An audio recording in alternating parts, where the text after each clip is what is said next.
Oké, goedemiddag Drum-forum. We zijn op de messe. We lopen als eerste 2:30 binnen en daar komen we natuurlijk de geweldige stand van Mapex tegen. Mapex heeft een heleboel nieuwe snare drums op de markt, waaronder de Versatus. En dat is een signature snare van Russ Miller. Dus waarom zullen we het niet gewoon aan Russ Miller vragen?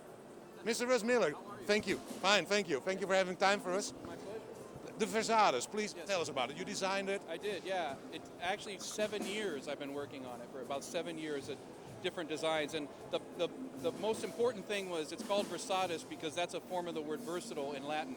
I needed something that was like, if I was going to commit to a snare drum, it had to be able to do a lot of things. Yeah. And so the first thing was I wanted something that had a wide tuning range. So by putting mahogany into the wood, mahogany is a soft wood, it's dark, you can tune it really low and get a lot of bottom end. So you don't need to have a deep shell to get a low sound.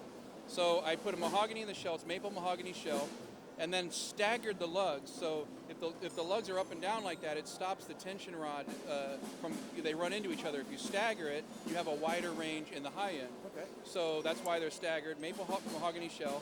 Then the other thing that I wanted was having a very small sound in the middle of the drum like that. It's a very articulate, small sound. There's no ring, there's no snare flutter. That's really dry. I'm not sure if the mic is going to pick it of up. course. But you can see it's a very small thing. But as I go out to the edge, the sound starts to spread out.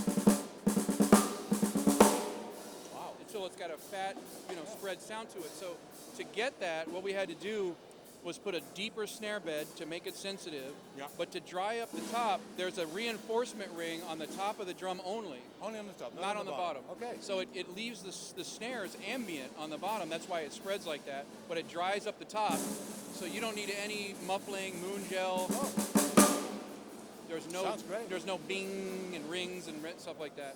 So that's the bulk of it. I mean, it's got a Sonic Saver hoop, which is like an old Slingerland style hoop. Yeah. And it actually comes with Pure Sound snares. Oh, really? Yeah, so it's a high-end snare.